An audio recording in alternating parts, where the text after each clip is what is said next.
اب میں جان گیا کہ خداوند اپنے ممسو کو بچا لیتا ہے۔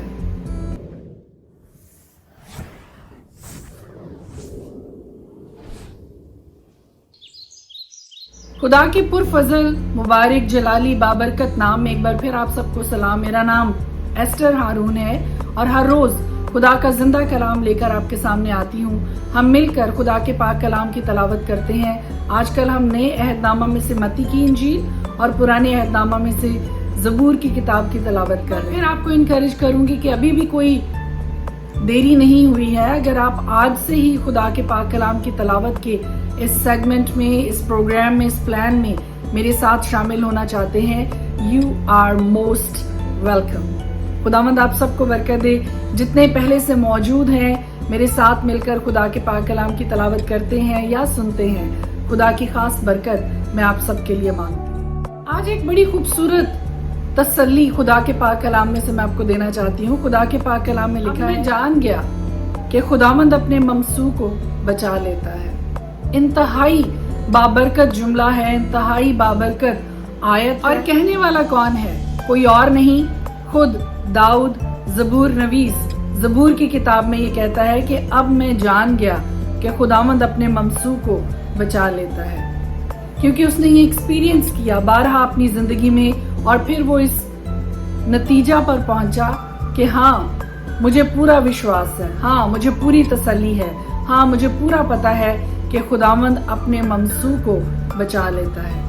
اور آج یہی تسلی میں آپ سب کو بھی دینا چاہتی ہوں کہ اگر آپ یہ سمجھتے ہیں کہ آپ ایماندار ہیں، خدا کا روح، خدا کا مسحہ آپ کی زندگی میں کام کرتا ہے، تو ایک تسلی رکھیے اپنے دل میں کہ چاہے کتنی ہی مصیبت کیوں نہ آئے، چاہے کتنی ہی تنگی میں سے کیوں نہ گزرنا پڑے، چاہے کتنی بڑی آزمائش میں سے کیوں نہ گزرنا پڑے، خدا کا پاک کلام داؤد کی توسط سے ہمیں یہ سکھاتا ہے، جس طرح سے داؤد یہ کہتا ہے کہ اب میں جان گیا ہوں کہ خداوند اپنے ممسو کو بچا لیتا ہے۔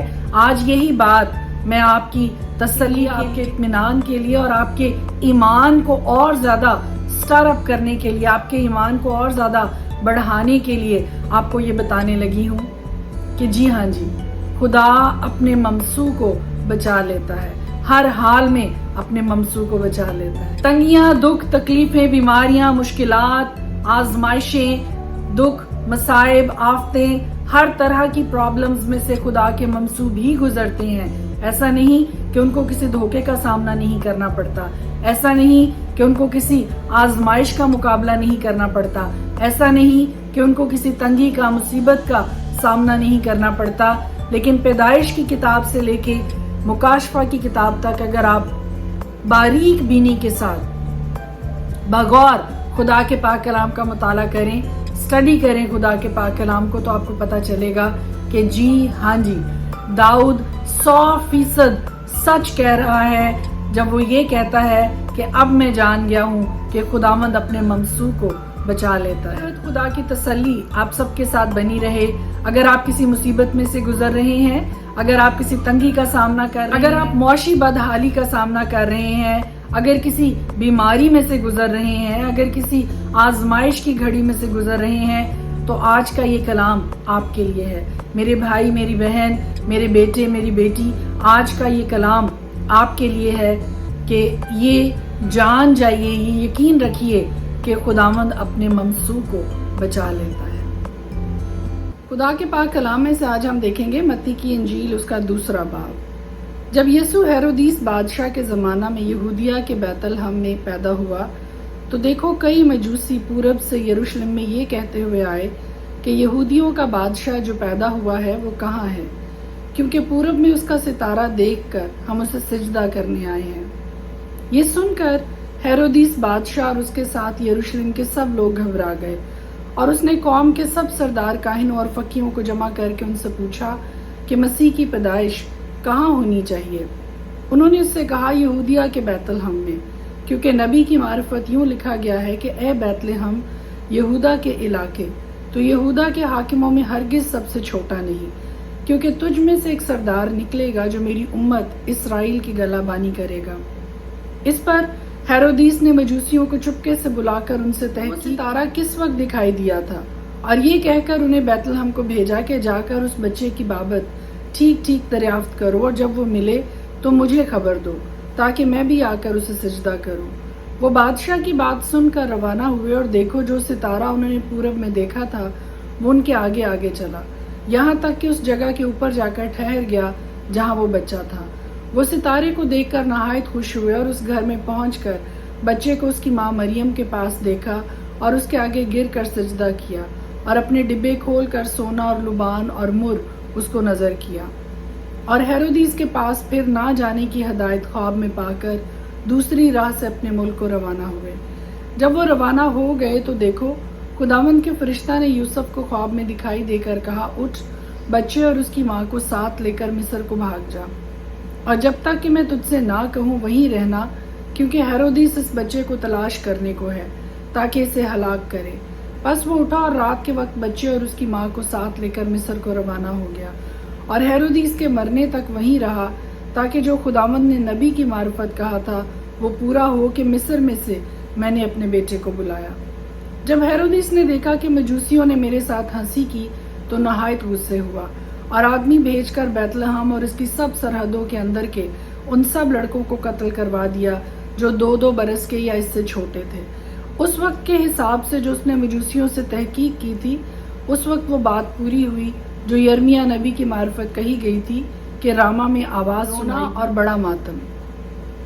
راخل اپنے بچوں کو رو رہی ہے اور تسلی قبول نہیں کرتی اس لیے کہ وہ نہیں ہے۔ جب ہیرودیس مر گیا تو دیکھو خداوند کے فرشتہ نے مصر میں یوسف کو خواب میں دکھائی دے کر کہا کہ اٹھ، اس بچے اور اس کی ماں کو لے کر اسرائیل کے ملک میں چلا جا، کیونکہ جو بچے کی جان کے خواہاں تھے وہ مر گئے۔ پس وہ اٹھا اور بچے اور اس کی ماں کو ساتھ لے کر اسرائیل کے ملک میں آ گیا۔ مگر جب سنا کہ ارخلاؤس اپنے باپ ہیرودیس کی جگہ یہودیہ میں بادشاہی کرتا ہے تو وہاں جانے سے ڈرا، اور خواب میں ہدایت پا کر گلیل کے علاقہ کو روانہ ہو گیا، اور ناصرت نام ایک شہر میں جا بسا تاکہ جو نبیوں کی معرفت کہا گیا تھا وہ پورا ہو کہ وہ ناصری کہلائے گا۔ پرانی عہد نامہ میں سے ہم دیکھیں گے زبور 19۔ آسمان خدا کا جلال ظاہر کرتا ہے اور فضا اس کی دستکاری دکھاتی ہے، دن سے دن بات کرتا ہے اور رات کو رات حکمت سکھاتی ہے۔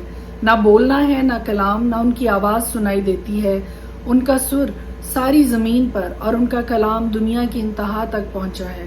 اس نے آفتاب کے لیے ان میں خیمہ لگایا ہے جو دلہے کی مانند اپنے خلوت خانہ سے نکلتا ہے اور پہلوان کی طرح اپنی دوڑ میں دوڑنے کو خوش ہے۔ وہ آسمان کی انتہا سے نکلتا ہے اور اس کی گشت اس کے کناروں تک ہوتی ہے، اور اس کی حرارت سے کوئی چیز بے بہرا نہیں۔ خداوند کی شریعت کامل ہے، وہ جان کو بحال کرتی ہے۔ خداوند کی شہادت برحق ہے، نادان کو دانش بخشتی ہے۔ خداوند کے قوانین راست ہے، وہ دل کو فرحت پہنچاتے ہیں۔ خداوند کا حکم بے عیب ہے، وہ آنکھوں کو روشن کرتا ہے۔ خداوند کا خوف پاک ہے، وہ ابد تک قائم رہتا ہے۔ خداوند کے احکام برحق اور بالکل راست ہیں، وہ سونے سے بلکہ بہت کندن سے زیادہ پسندیدہ ہیں۔ وہ شہد سے بلکہ چھتے کے ٹپکوں سے بھی شیریں ہے۔ نیز ان سے تیرے بندے کو آگاہی ملتی ہے، ان کو ماننے کا اجر بڑا ہے۔ کون اپنی بھول چوک کو جان سکتا ہے؟ تو مجھے پوشیدہ عیبوں سے پاک کر، تو اپنے بندے کو بے باکی کے گناہوں سے بھی باز رکھ۔ وہ مجھ پر غالب نہ آئے تو میں کامل ہوں گا اور بڑے گناہ سے بچا رہوں گا۔ میرے منہ کا کلام اور میرے دل کا خیال تیرے حضور مقبول ٹھہرے۔ اے خداوند، اے میری چٹان اور میرے فدیہ دینے والے۔ زبور 20۔ مصیبت کے دن خداوند تیری سنے، یعقوب کے خدا کا نام تجھے بلندی پر قائم کرے۔ مقدس سے تیرے لیے کمک بھیجے اور صہیون سے تجھے تقویت بخشے۔ وہ تیرے سب ہدیوں کو یاد رکھے اور تیری سوختنی قربانی کو قبول کرے۔ وہ تیرے دل کی آرزو بر لائے اور تیری سب مشورت پوری کرے۔ ہم تیری نجات پر شادیانہ بجائیں گے اور اپنے خدا کے نام پر جھنڈے کھڑے کریں گے۔ خداوند تیری تمام درخواستیں پوری کرے۔ اب میں جان گیا کہ خداوند اپنے ممسو کو بچا لیتا ہے۔ وہ اپنے دہنے ہاتھ کی نجات بخش قوت سے اپنے مقدس آسمان پر سے اسے جواب دے گا۔ کسی کو رتھوں کا اور کسی کو گھوڑوں کا بھروسہ ہے، پر ہم تو خداوند اپنے خدا ہی کا نام لیں گے۔ وہ تو جھکے اور گر پڑے، پر ہم اٹھے اور سیدھے کھڑے ہیں۔ اے خداوند بچا لے، جس دن ہم پکاریں تو بادشاہ ہمیں جواب دے۔ خدا کے پاک کلام کے پڑھے اور سنے جانے پر اس کی خاص برکت ہو، آمین۔